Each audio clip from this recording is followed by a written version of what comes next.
Hi friends, welcome to my channel. ఇవాళ నేను మీకు మగ్గం వర్క్ బ్లౌజు సింగిల్ ఫుట్తో ఎలా స్టిచ్ చేసుకోవాలో చూపిస్తానండి.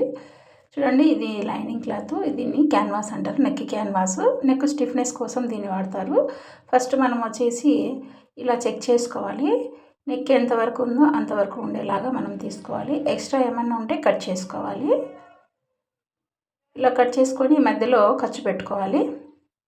తర్వాత వచ్చేసి క్యాన్వాస్ పెట్టి క్యాన్వాస్లో కూడా దానిపైన లైనింగ్ అనేది పెట్టేసి ఆ తర్వాత మనము మైన్ క్లాత్ ఉంది కదా, అది ఖర్చు ఉంది కదా, ఇలా అన్నీ ఈక్వల్గా ఉండేటట్లు పెట్టుకోవాలి. చూడండి, ఇలా ఇద్దరి అనేవి నేను ఈ రకంగా పెడుతున్నాను.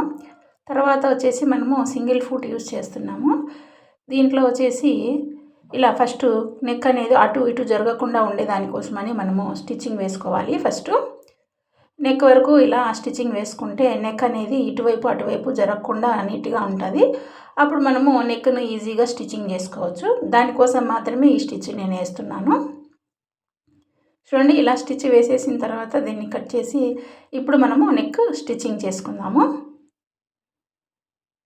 చూడండి, మనం వర్క్ ఎక్కడైతే వేసామో దాని పక్కన నుంచి ఈ సింగిల్ ఫుట్ను ఉపయోగించి మనము నెక్ కరెక్ట్గా ఫినిషింగ్ అనేది నీట్గా స్టిచ్చింగ్ చేసుకోవచ్చు. ఈ రకంగా మనము ఏ వర్క్ మగ్గం వర్క్ ఏ బ్లౌజులైనా సరే మనము ఈ సింగిల్ ఫుట్ను ఉపయోగించి చాలా బాగా ఫినిషింగ్ వస్తుంది. ఇలా స్టిచ్చింగ్ చేసుకుంటే కనుక వర్క్ బ్లౌజులు అనేవి మనకు చూసేదానికి పర్ఫెక్ట్గా ఉంటాయి. నీట్గా ఫినిషింగ్ కూడా నీట్గా ఉంటుందండి. దానికోసం అనేసి నేను మీకోసం ఈ వీడియో తీస్తున్నాను. కేవలం నెక్ ఎలా స్టిచ్ చేసుకోవాలి మగ్గం వర్క్ బ్లౌజు అనేసి వీడియో తీశాను. తర్వాత వచ్చేసి మనము ఈ నెక్ ఎక్స్ట్రా క్లాత్ ఉంది కదా లోపల, దాన్ని కట్ చేసుకుంటే మనకు ఖర్చులు పెట్టుకోనికి ఈజీగా ఉంటుంది. ఇలా ఎక్స్ట్రా ఏమన్నా ఉంటే మళ్ళీ ఒకసారి నీట్గా ఫినిషింగ్ చేసుకొని కట్ చేసి మరీ ఖర్చులు పెట్టుకోండి. మీకు నెక్ స్టిఫ్నెస్ ఫామ్ అవుతుంది. ఎందుకంటే మనం క్యాన్వాస్ పెట్టాము కదా, చాలామంది క్యాన్వాస్ పెట్టకుండా నెక్ అలాగే స్టిచ్ చేస్తారు. దానివల్ల కొద్దిగా స్టిఫ్నెస్ అనేది ఫామ్ అవ్వదు.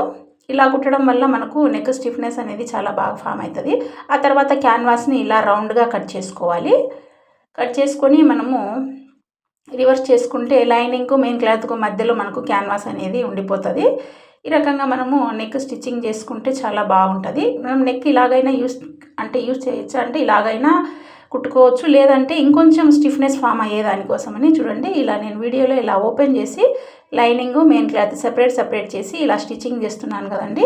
ఇలా స్టిచ్చింగ్ చేసినట్లయితే కనుక మనకు ఇంకొంచెం బాగా ఉంటుంది. ఇది కంపల్సరీ అని ఏం లేదండి, స్టిచ్చింగ్ చేసుకుంటే చాలా బాగుంటుంది. ఇలాగైనా స్టిచ్చింగ్ చేయండి. ఒకవేళ మీకు ఇది ఇలా స్టిచ్చింగ్ చేయడము కొంచెం ఇబ్బందిగా అనిపిస్తే నార్మల్గా క్యాన్వాస్ పెట్టేసిన తర్వాత మనము రివర్స్ చేసుకోవచ్చు నెక్కును. అలాగైనా కూడా చాలా బాగుంటుంది. ఇలా స్టిచ్చింగ్ చేస్తే మనకు కొద్దిగా స్టిఫ్నెస్ ఇంకొంచెం హెవీగా ఉంటుందని దానికోసమని నేనైతే వేశాను. ఆ తర్వాత మనకు నెక్ మొత్తం కంప్లీట్ అయింది. తర్వాత నేను ఆ సింగిల్ ఫుట్ను తీసేసి నార్మల్ పాదం పెట్టేసుకుంటున్నానండి. ఈ నార్మల్ పాదం పెట్టేసుకునేసి మనకు ఇంకా సింగిల్ ఫుట్తో వర్క్ అయిపోయింది. తర్వాత ఈ సైడ్ మొత్తం నార్మల్ పాదంతో మనం స్టిచ్చింగ్ చేయొచ్చు కాబట్టి నేను నార్మల్ పాదంతో ఈ సైడ్ మొత్తం నీట్గా, వర్క్ బ్లౌజ్ కదండి, కొద్దిగా నీట్నెస్ కోసం అనేసి మనము కొద్దిగా కష్టపడాల్సి వస్తుంది. ఇలా కుట్టుకుంటే మనకు ఫినిషింగ్ చాలా బాగుంటుంది. ఇలా నీట్గా కొంచెం క్లాత్ను సర్దుకుంటూ నీట్గా స్టిచ్చింగ్ చేసుకోవాలండి. ఇలా కంప్లీట్గా బ్యాక్ పార్ట్ మొత్తము స్టిచ్చింగ్ చేసుకోవచ్చు. చూడండి, ఎలా స్టిచ్ చేస్తున్నానో అలాగా స్టిచ్చింగ్ చేసుకోవచ్చు.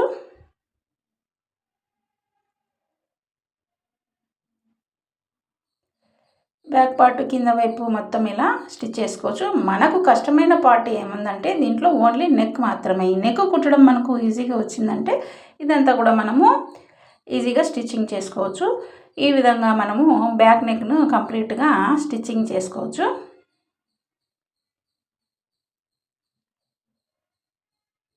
ఇలా కొద్దిగా సర్దుకుంటూ నీట్గా కుట్టండి.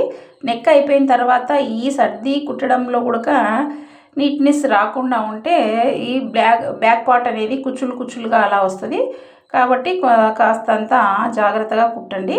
ఆ తర్వాత ఎక్స్ట్రా క్లాత్ ఉంది చూడండి, మనకు ఈ ఎక్స్ట్రా క్లాత్ను మనము నీట్గా కట్ చేసుకోవాలి.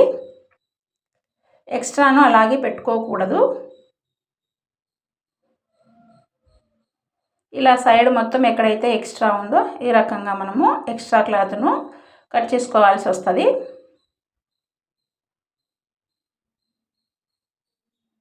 తర్వాత మనము ఇది బ్యాక్ పార్ట్ అండి. ఇప్పుడు మనకు నెక్ అనేది చూసేదానికి చాలా చక్కగా వచ్చింది కదా. ఇప్పుడు మనం బ్యాక్ పార్ట్కు వీప్ పట్టీ అంటారు కదండి, ఈ పట్టీ అనేది వేసేద్దాము.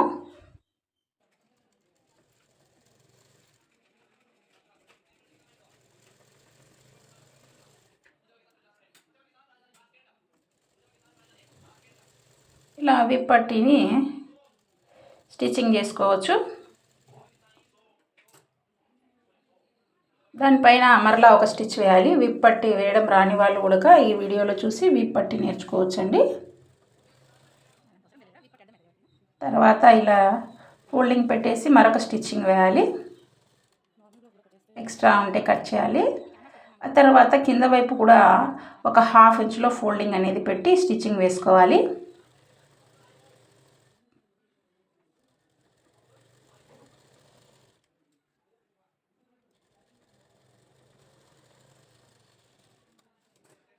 ఇప్పుడు వచ్చేసి కంప్లీట్గా పట్టీని ఫోల్డ్ చేసి స్టిచ్చింగ్ చేసుకోవాలి.